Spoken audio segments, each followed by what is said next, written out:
74 वर्षाचा एक गृहस्थ खूप आजारी असतो आणि तो वृद्धाश्रमात राहत असतो. वृद्धाश्रमाचा जो संचालक असतो तो त्याच्याजवळ रोज येतो, त्याची चौकशी करतो आणि म्हणतो, तुम्ही कसे आहात? पण तो म्हणतो की मी तर चांगला आहो, पण माझ्या घरून कोणी आलेलं आहे का? तो रोजच हा एकच प्रश्न करायचा आणि म्हणायचा की माझ्या घरचं कोणी आलेलं आहे का? संचालक म्हणायचे की नाही, तुमच्या घरून कोणीच आलेलं नाही आहे. तो दुःखी व्हायचा आणि वाट बघत बघत तो मरण पावतो. आणि संचालक म्हणजे वृद्धाश्रमाचा जो संचालक आहे तो त्यांच्या मुलींना फोन करतो. त्यांना 3 मुली असतात. त्यांना फोन करतो आणि म्हणतो की तुमचे बाबा मरण पावलेले आहेत. त्यांची शेवटची इच्छा होती की त्यांच्या घरून कोणीतरी यावं आणि त्यांचं अंत्यविधी करावा. पण तिन्ही मुलींना तो फोन करतो, पण त्या मुली म्हणतात की नाही, आमच्याजवळ वेळ नाही आहे, आम्ही खूप लांब राहतो, आम्ही खूप बिझी आहोत, आम्ही नाही येऊ शकत. पण असं करा ना की तुम्हाला काही पैसे आम्ही पाठवतो आहे आणि तुम्ही त्यांचा अंत्यविधी करून टाका. ते 5100 रुपये म्हणजे 5100 रुपये त्या गृहस्थाला वृद्धाश्रमात पाठवतात आणि वृद्धाश्रमाचे लोक त्यांचा अंत्यविधी करतात. आणि त्या म्हणतात की आम्ही नाही येऊ शकत. पण त्यांना असं वाटलं की कदाचित हे फुलं विसर्जित करण्यासाठी म्हणजे हाडं विसर्जित, राख विसर्जित करायला येतील. पण दुसऱ्या दिवशी पण ते येत नाही आणि ते म्हणतात की आम्ही येऊ शकत नाही, पण तुम्ही व्हिडिओ करा, आम्हाला पाठवा, आम्ही ते बघू. त्यांनी तर व्हिडिओ केला, पण तो व्हिडिओ सोशल मीडियावरती व्हायरल झाला. नमस्कार, मी सुजाता, सोशल वर्कर सुजाता ह्या यूट्यूब चॅनलवरती तुमचं मनापासून स्वागत करते. समाजामध्ये अनेक आपराधिक घटना घडत असतात, त्यामुळे मन खूप दुःखी होते, कष्टी होते, घाबरून जाते. पण कुठल्याही गोष्टीला घाबरायचं नसते, त्याला समोर जायचं असते, त्याला फेस करायचं असते. कारण रडायचं नसते, लढायचं असते. जनजागृती हा या कार्यक्रमाचा उद्देश आहे. आजची सत्य घटना जी आहे ती महाराष्ट्रातील मुंबई ह्या ठिकाणची आहे. ह्या ठिकाणी शिवचरण गुप्ता आपल्या पत्नीसोबत म्हणजे मीना गुप्तासोबत राहत असतो. त्यांना 3 मुली असतात आणि ते कपड्यांचे व्यापारी असतात. ते अगदी श्रीमंत असे असतात. त्यांच्याकडे बंगला असतो, गाडी असते, नोकर चाकर सगळे असतात आणि ते आपल्या मुलींना खूप लाडात वाढवतात, चांगलं शिकवतात आणि त्यांना सगळ्याच गोष्टी देतात. कुठल्याच गोष्टीची त्यांना मुलींना कमतरता होऊ देत नाही. आणि त्यांच्या मुली हळूहळू मोठ्या व्हायला लागतात. त्यांचा बिझनेस आहे तो हळूहळू डाऊन व्हायला लागला आणि एक वेळ अशी येते की ते पूर्ण शून्यात येतात. त्यांची गाडी विकल्या जाते, त्यांचा घर विकल्या जातो आणि त्यांचा जो बिझनेस असतो तो पूर्ण शून्य होऊन जातो आणि ते अगदी रस्त्यावर येऊन जातात. पण तरीही ते आपल्या मुलींना चांगलं शिकवतात, त्यांना चांगलं लग्न करतात, अगदी थाटामाटात त्यांचं लग्न करतात आणि त्यांना आपापल्या घरी पाठवतात. मुलीसुद्धा चांगल्या शिकलेल्या असतात. 2 मुली तर गव्हर्नमेंट जॉबमध्ये असतात, शिक्षिका म्हणून त्या लागतात. आणि एक मुलगी जी असते ती स्वतःचा बिझनेस करते, ती मुंबईलाच असते. एक मुलगी जी असते ती काठमांडू नेपाळला असते आणि एक मुलगी ही यूपीच्या आझमगड या ठिकाणी कार्यरत असते. मुलींना त्यांनी चांगलं शिकवलं, त्यांना स्वतःच्या पायावरती उभं केलं, चांगलं घर आणि वर बघून मुलींचं लग्न केलेलं. पण आई बाबाच्या जवळ आता काहीच राहिलं नसते. ते मुंबईला आपल्या लहान मुलीसोबत राहत असतात. पण त्यांना असं वाटते की आपल्यामुळे आपल्या मुलीला त्रास होतो आहे, ती व्यवस्थित त्यांच्यासोबत वागत नाही. तर त्यांना असं वाटते की उगाचच आपल्या मुलीला त्रास देण्यापेक्षा आपल्यामुळे जर आपल्या मुलीला त्रास होत असेल तर आपण इथून निघून गेलेलं चांगलं. म्हणून ते आणि त्यांची पत्नी हे दोघंही दिल्लीला येतात. त्यांच्याकडे सामान काहीच नसते, फक्त काही कपडे असतात आणि ते कपडे घेऊनच ते दिल्लीला येतात. दिल्लीला त्यांचे काही ओळखीचे लोक असतात. ते विचारतात आता काय करणार पुढे. तर एक व्यक्ती म्हणतो की हरियाणाच्या सोनीपतमध्ये एक चांगलं वृद्धाश्रम आहे, तिथले संचालक, त्या संस्थेचे लोक म्हाताऱ्या लोकांची चांगली काळजी घेतात आणि अशा ठिकाणी तुम्ही राहू शकता, तुमची केअर चांगली होईल असं म्हणून ते त्या व्यक्तीला, शिवचरण आणि त्यांच्या पत्नीला वृद्धाश्रमामध्ये पाठवतात. तिथे ते राहायला लागतात. त्यांना चांगलं वाटते तिथे. आपल्यासारखे लोक, आपल्यासारखे प्रॉब्लेम्स एकमेकांचे ऐकतात.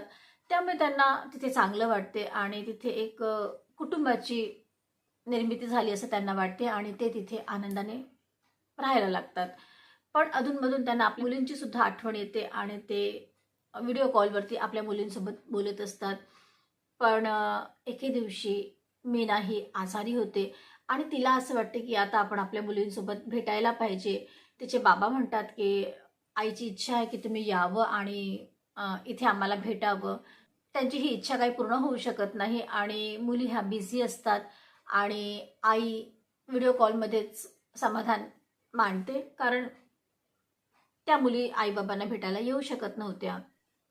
एके दिवशी मीना गुप्ता म्हणजे त्या मुलींची आई मरण पावते. बाबा मुलींना फोन करतात आणि म्हणतात की अगं आई मरण पावलेली आहे तुमची, तर तुम्ही या. त्यांची जी इच्छा होती की तिच्या अंत्यविधीमध्ये तुम्ही राहायला पाहिजे, तर तुम्ही या. तर मुली म्हणतात की बाबा आमच्याकडे अजिबात वेळ नाही आहे, आम्ही खूप बिझी आहोत आणि खूप आम्ही लांब राहतो, तर तुम्ही मॅनेज करून घ्या, आम्हाला काही जमण्यासारखं नाही आहे. बाबांना असं वाटते की ठीक आहे, मुली खूप बिझी आहेत आणि मी करू शकतो, तर ते करतात.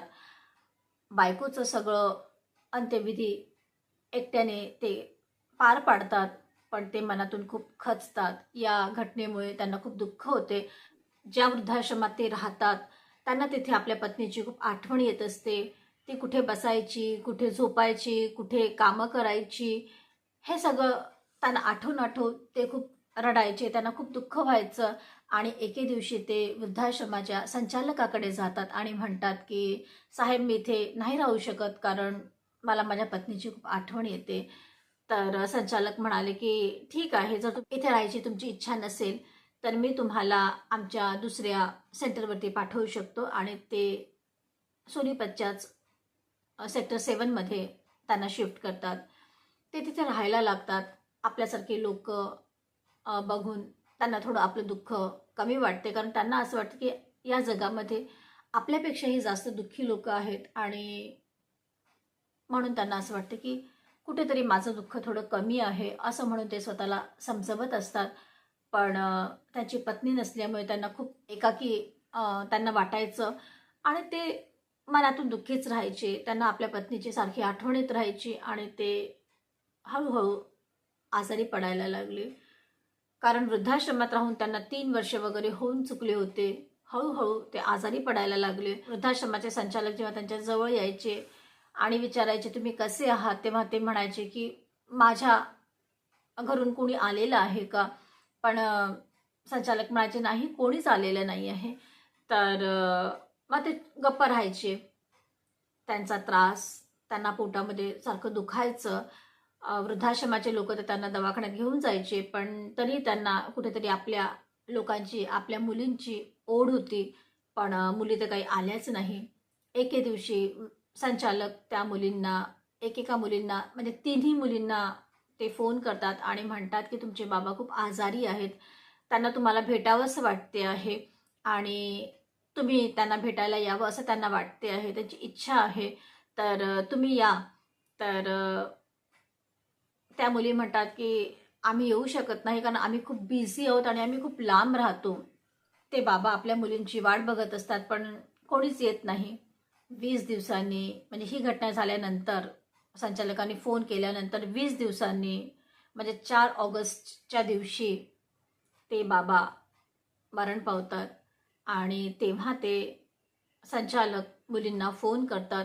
आईच्या प्रेताला पण हे लोक आलेले नाही आहेत, तर वडिलांच्या प्रेताला शेवटचं आपलं म्हणून ते येतील. पण त्या मुली म्हणाल्या की आम्ही येऊ शकत नाही, आम्हाला वेळ नाही आहे आणि आम्ही खूप बिझी आहोत आणि आम्ही खूप लांब पण राहतो, आम्ही कसं येऊ शकतो? पण तुम्ही काही काळजी करू नका, आम्ही 5100 रुपये म्हणजे 5100 रुपये पाठवतो आहे, तर तुम्ही त्यांचं काय आहे शेवटचं जी काही क्रिया आहे ते तुम्ही करा. तर संचालक म्हणतात की ठीक आहे आणि ते पूर्ण अंत्यविधीचं जे काही असते ते पार पाडतात. तिथून एक मुलगी लाईव्ह येते आणि म्हणते की मला माझ्या वडिलांचं बघायचं आहे, शेवटचं काय आहे ते. ती विचारते की किती वेळ आहे, तर ते जाणणारे लोक म्हणतात की 10-15 मिनिटं आहेत. ती म्हणाली की बापरे, इतका वेळ आहे का? मला आंघोळ करायची आहे, मला स्वयंपाक करायचा आहे, मला जेवण करायचं आहे. तर तुम्ही असं करा की व्हिडिओ बनवा आणि तुम्ही हा व्हिडिओ आम्हाला पाठवून द्या, आम्ही निवांत बघू. आणि ती फोन बंद करते. संचालकाला असं वाटते की ठीक आहे, अंत्यविधीला ह्या तिघी पण मुली नाही आल्यात, पण या फुलं विसर्जित करण्याचा जेव्हा कार्यक्रम असतो तेव्हा तरी ह्या मुली येतील असं त्यांना वाटते. पण त्या दिवशी पण ह्या मुली आलेल्या नाहीत. आणि मुलींना जेव्हा संचालकाने फोन केला तेव्हा ते म्हणाले की आतापर्यंत तुम्ही सगळं केलेलं आहे, आता शेवटचंच आहे, तर शेवटची क्रिया पण तुम्हीच करून टाका, आम्हाला येणं शक्य नाही आहे, जे काय करायचं असेल ते तुम्हीच करा. असं म्हणून त्या तिन्ही मुलींनी फोन ठेवून दिलेला. ते जे पिता आहेत त्यांना शेवटचं आपल्या मुलींना बघायचं असते, भेटायचं असते. पण मुली इतके वृक्ष झाले होते की त्यांना आईबाबांमध्ये काही इंटरेस्टच नव्हता आणि त्यांना यायचं पण नव्हतं. आणि हा जो व्हिडिओ जेव्हा संचालकाने केला तेव्हा तो व्हिडिओ सोशल मीडियावरती व्हायरल झालेला आणि लोकांनी तो व्हिडिओ पाहिलेला. त्या सगळ्या लोकांना आता मुली कशा आहेत हे कळलेलं आहे आणि सगळ्यांना त्या मुलींचा खूप राग आलेला आहे. जेव्हा मुली लहान होत्या तेव्हा बाबांनी आपलं सगळं अर्पण केलं त्या मुलींवरती, त्यांचं भविष्य घडवण्यासाठी ते कितीतरी झटलेले आहेत. आई-बाबांनी मुलींना शाळेत नेणं, आणणं ह्या सगळ्या गोष्टी केलेल्या आहेत. त्यांच्या छोट्या-छोट्या गोष्टींकडे लक्ष दिलेलं आहे. मुली बाहेर शिकायला गेल्या, बाबांनी सोडून दिलेलं आहे. त्यांना सेटल करण्यासाठी मदत केलेली आहे. त्यांना शिकण्यासाठी महिन्याचा जो काही खर्च असतो तो त्यांनी केलेला आहे आणि त्यांना स्वतःच्या पायावरती उभं केलेलं आहे.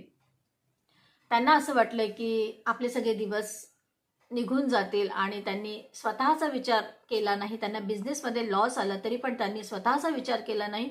मुलींचं अगदी थाटामाटामध्ये लग्न केलं. पण त्या मुलींना आपल्या आईबाबांचं काहीच वाटलं नाही आणि त्यांनी आपल्या आईबाबांना वृद्धाश्रमात जाऊ दिलं. आईवडिलांची अशी दुर्गती या मुलींनी केलेलं, कारण शेवटचं सुद्धा पाहायला जाण्याची त्यांनी तसदी घेतली नाही. ही गोष्ट सोशल मीडियावरती फिरते आहे.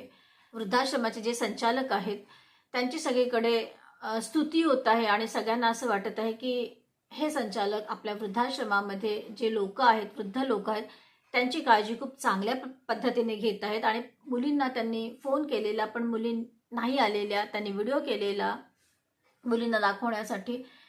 हे सगळं त्या संचालकाने केलेलं, त्यामुळे त्यांची सगळीकडे स्तुती होत आहे. आणि ते वयस्कर व्यक्ती जे मरण पावलेले आहेत त्यांनी आपल्या मुलींचा तर उद्धार केलेलाच आहे, त्यांना सेटल केलेलं आहे, स्वतःच्या पायावरती उभं केलेलं आहे आणि त्यांची लाईफस्टाईल खूप चांगली केलेली आहे. पण जाता जाता त्यांनी दुसऱ्यांच्या सुद्धा आयुष्यामध्ये, कुटुंबामध्ये प्रकाश पसरवलेला आहे.